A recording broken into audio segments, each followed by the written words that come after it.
नमस्कार, India voice पर स्वागत है आपका। मैं हूं आपके साथ प्रियंका मिश्रा। छत्तीसगढ़ में साय सरकार ने लोकसभा चुनाव की तैयारी के तहत कार्यालय का उद्घाटन शुरू कर दिया है, जहां 11 सीटों के लिए 3 कार्यालय के साथ शुरुआत कर दी गई है, जिसके बाद कांग्रेस बीजेपी पर तंज कस रही है कि बीजेपी बिना दूल्हे के बारात की तैयारी कर रही है। मगर सच तो यह है कि जहां कांग्रेस बूथ लेवल पर तैयारी में व्यस्त है, तो वहीं बीजेपी कार्यालय के साथ कार्यकर्ताओं के तालमेल की दिशा में काम कर रही है, जिसके बाद देखना यह है कि चुनाव से पहले ये तैयारी किसके पाले में ज्यादा वोटों की गिनती बढ़ा पाती है। तो आज बात करेंगे चुनावी प्लान की, लेकिन उससे पहले एक नजर इस रिपोर्ट पर।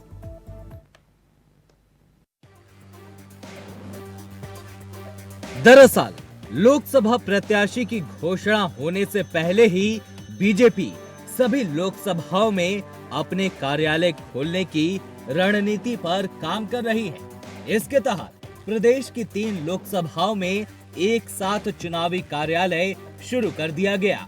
मुख्यमंत्री विष्णुदेव साय ने राजधानी में रायपुर लोकसभा के केंद्रीय कार्यालय का उद्घाटन किया। वहीं डिप्टी सीएम अरुण साव ने महासमुंद और डिप्टी सीएम विजय शर्मा ने दुर्ग लोकसभा के चुनावी कार्यालय का उद्घाटन किया। आपको बता दें कि बीजेपी को प्रदेश की सभी 11 लोकसभा सीटों पर 31 जनवरी से पहले चुनाव कार्यालय खोलने थे। इसकी शुरुआत कर दी गई है। दरअसल कार्यकर्ताओं के बीच आपसी सामंजस्य और तालमेल बढ़ाने के लिए पार्टी ने प्रत्याशी तय करने से पहले चुनावी कार्यालय खोलने की रणनीति तैयार की है। पार्टी इस बार चेहरे के स्थान पर कमल के निशान पर चुनावी मैदान में प्रत्याशी उतारने की योजना पर काम कर रही है। पार्टी कार्यकर्ताओं के बीच ये संदेश भी देना चाहती है कि प्रत्याशी कोई भी हो, सभी को मिलकर उसे जिताने के लिए काम करना होगा। वहीं दूसरी तरफ कांग्रेस में भी अभी प्रत्याशी चयन के लिए बैठकों का दौर चल रहा है। हाल ही में प्रदेश प्रभारी सचिन पायलट की मौजूदगी में 2 दिनों तक मैराथन बैठक कर प्रत्याशी चयन और लोकसभा चुनाव को लेकर रणनीति बनाई गई। लोकसभा चुनाव को लेकर कांग्रेस हमारा बूथ करेंगे मजबूत अभियान चला रही है। इसके लिए वरिष्ठ नेताओं, विधायक, मोर्चा प्रकोष्ठ के पदाधिकारियों को जिम्मेदारी दी गई है।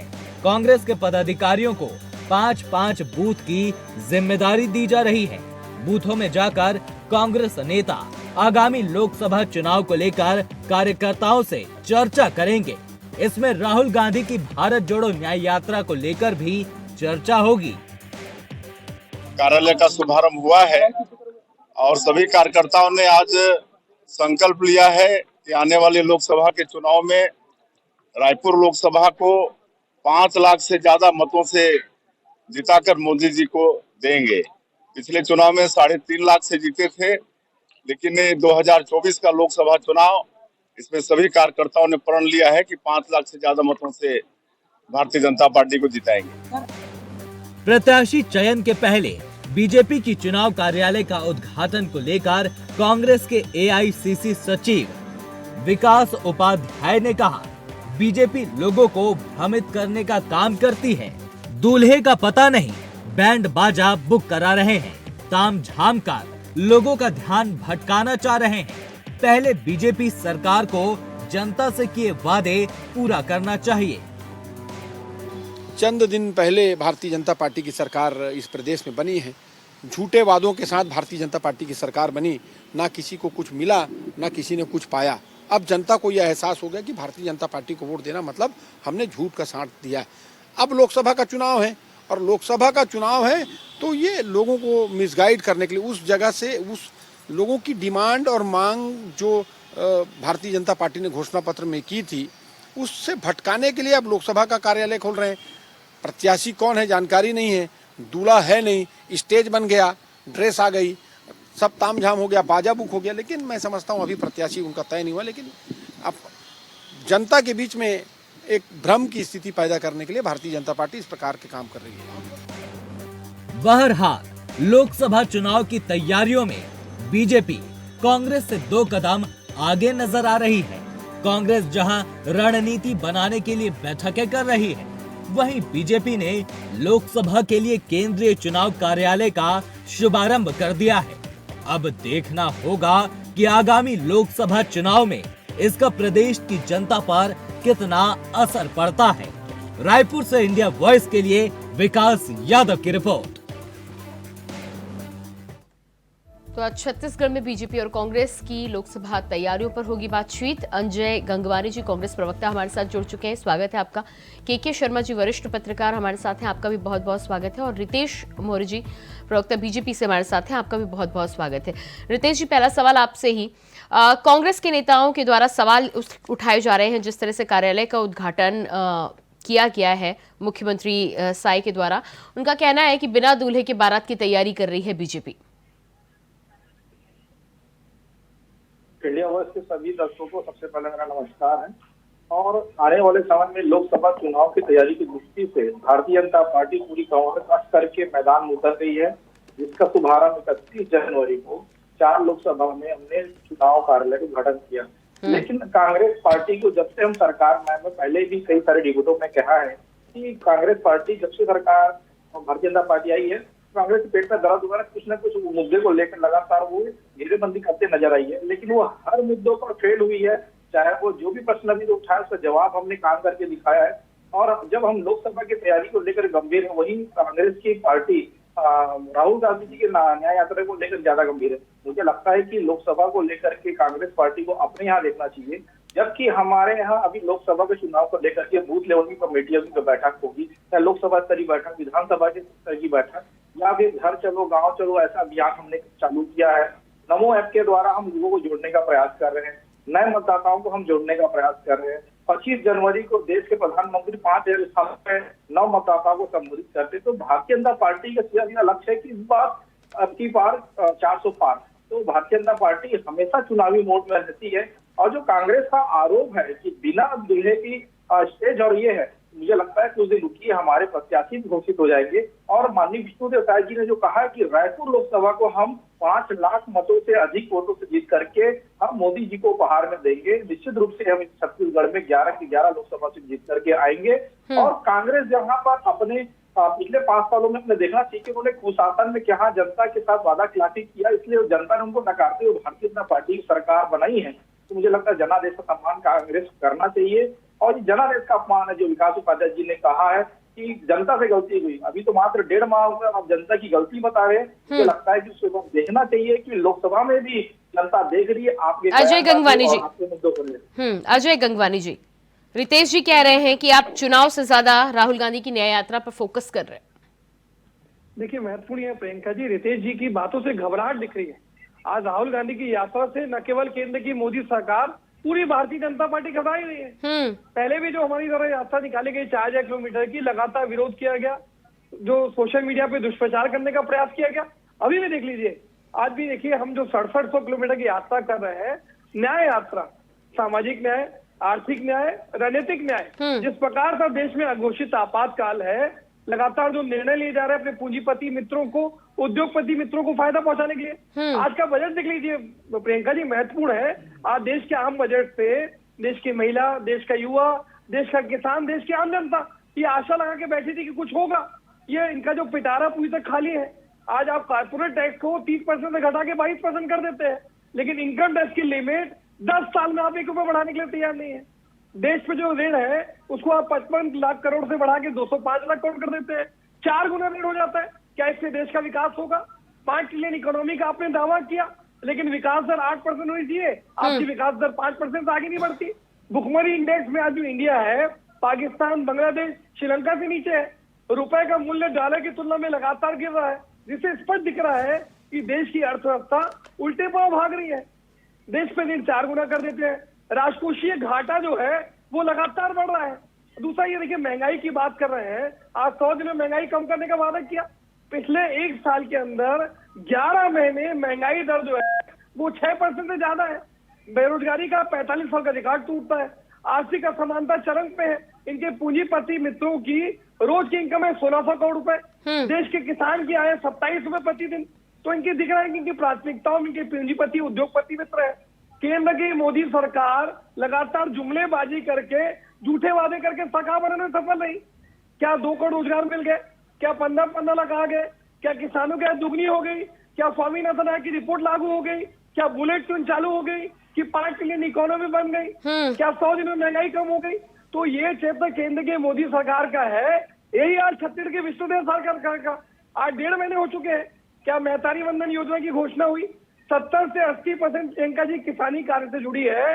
3100 रुपए का दावा करके आए, 3100 रुपए का आदेश आएगा, बता दीजिए। हाँ, 917 रुपए। ठीक है अजय गंगवानी जी, अजय गंगवानी जी 3 दिसंबर को उनकी सरकार बनी है, वो तो अगली सरकार के लिए तैयारी कर रहे हैं। उनका तो साफ तौर से कहना है कि कार्यकर्ताओं के बीच पहुंच रहे हैं, घर घर पहुंचेंगे और अपनी योजनाओं को पहुंचाने का काम करेंगे। आपकी तैयारी की बात करें तो कहां तक पहुंची तैयारी? देखिए, महत्वपूर्ण यह है कि हम हर निर्णय सही समय पे सोच समझ के लेते हैं। स्पष्ट है, आज लोकसभा के कोई प्रत्याशी घोषित नहीं हुआ है।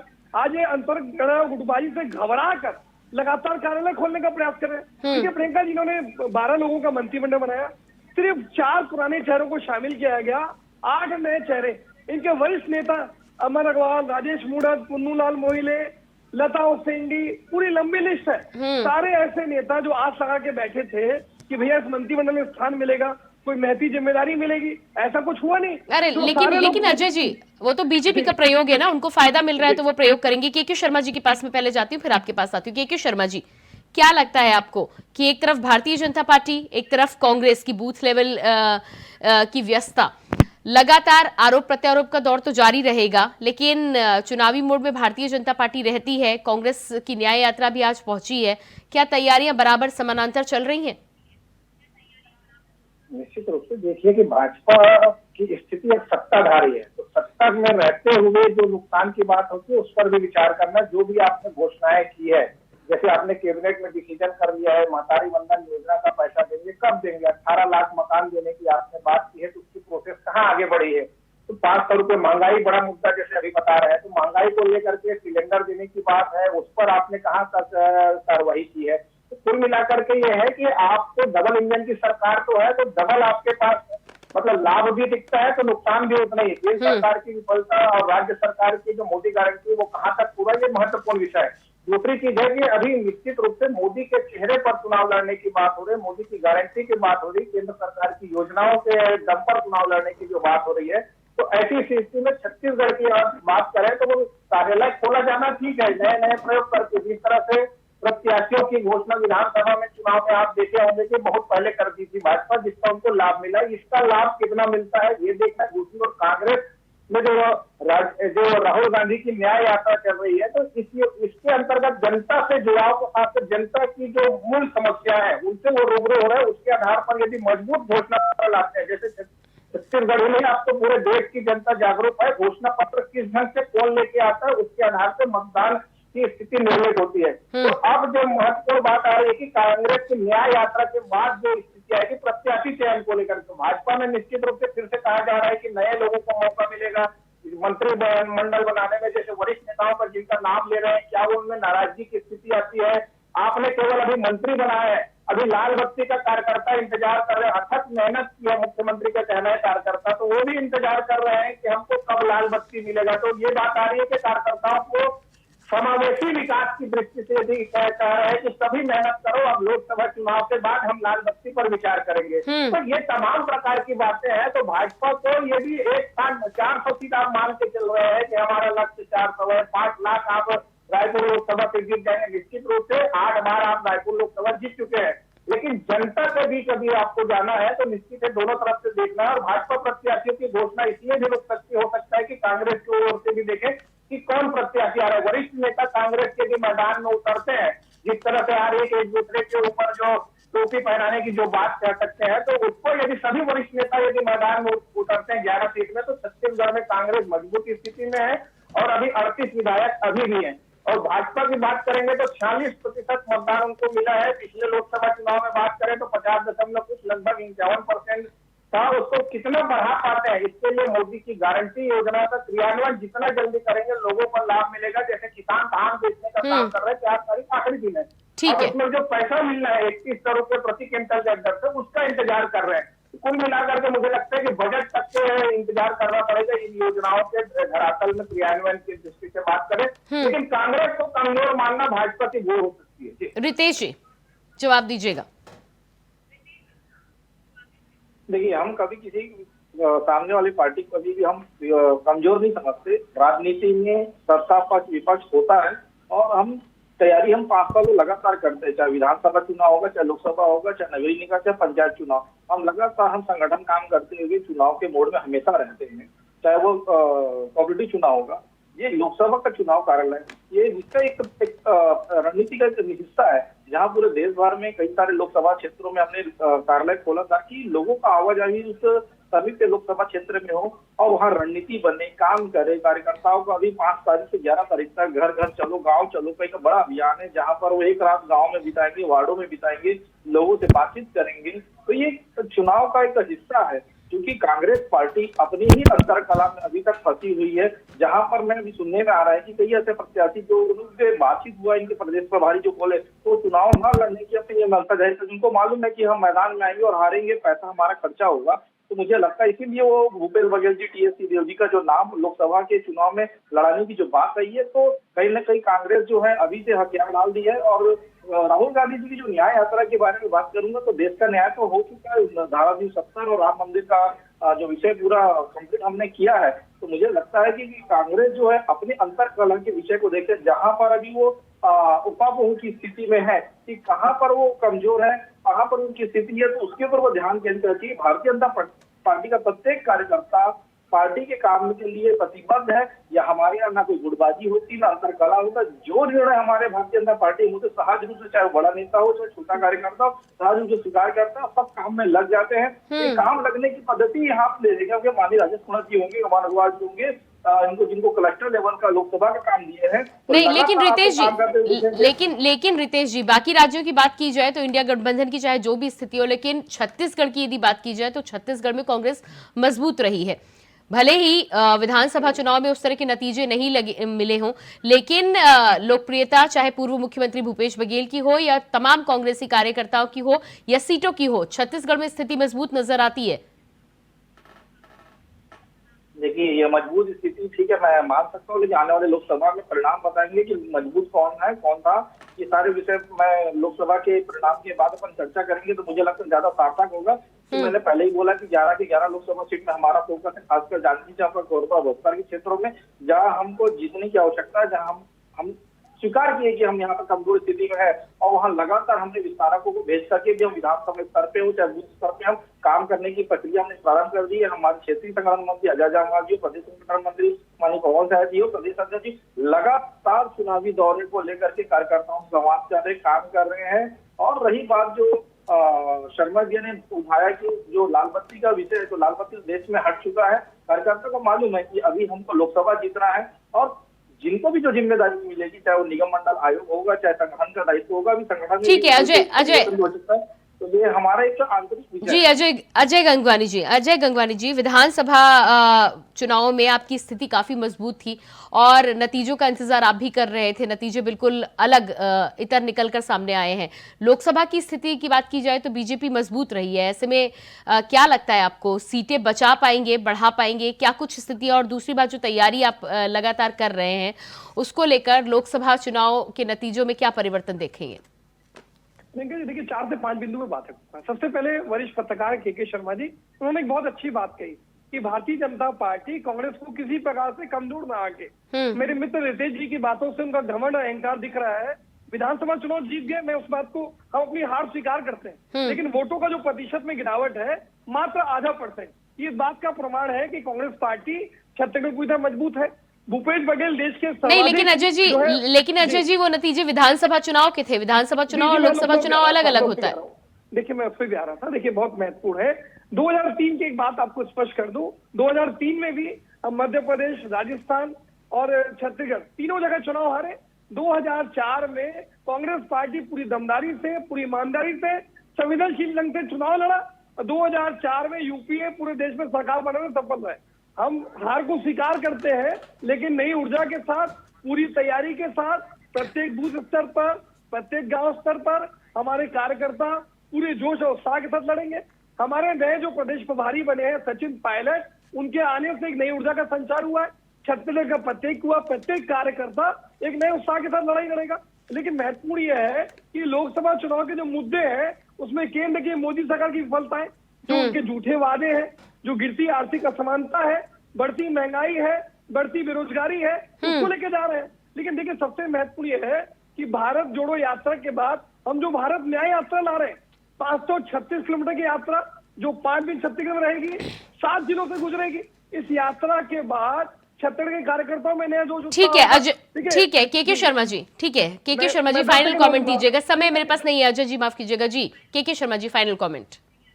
निश्चित रूप से छत्तीसगढ़ में बात करें तो दूल्हे की बात जहां तक हो रही तो केंद्रीय चुनाव है। छत्तीसगढ़ के मतदाता लोकसभा विधानसभा में अंतर समझती है। इंडिया गठबंधन की जो स्थिति अन्य राज्यों में कमजोर हो रही है, उससे कांग्रेस को अपने मजबूती से और जनता के मुद्दों को लेकर के चुनाव मैदान में जाने की आवश्यकता है। और छत्तीसगढ़ की निश्चित रूप से बात करें तो कांग्रेस को निश्चित रूप से यहाँ मेहनत की आवश्यकता है। जो 40% पिछले लोकसभा चुनाव में था, लेकिन विधानसभा में 43% के आसपास रहा है। तो इसको आगे बढ़ाने के लिए कांग्रेस को निश्चित रूप से मेहनत की आवश्यकता है, क्योंकि लगातार एक 3 चुनाव में देखें तो एक लोकसभा और अभी जो पिछला चुनाव हुआ है उसमें 2 सीटों पर ही कांग्रेस रही है। तो मेहनत की आवश्यकता है और जो मेहनत है उसको वोटों में तब्दील करना। और नेतृत्व प्रधानमंत्री नरेंद्र मोदी के सामने कौन प्रधानमंत्री इनका दुल्हा कहा जा रहा है, तो वो कौन सामने आ जाएगा। तो मुझे लगता है कि जनता के बीच तमाम विषय है, महंगाई, बेरोजगारी, भ्रष्टाचार, मोदी की गारंटी, केंद्र सरकार की योजनाएं, आवास, जल, तमाम प्रकार के जी बिल्कुल मामले चुनाव। के शर्मा जी बहुत बहुत धन्यवाद आपका, रितेश जी आपका भी और अजय जी आपका भी बहुत बहुत धन्यवाद। और इसी के साथ फिलहाल इस बुलेटिन में इतना ही। खबरों के लिए बने रहिए इंडिया वॉइस के साथ। नमस्कार।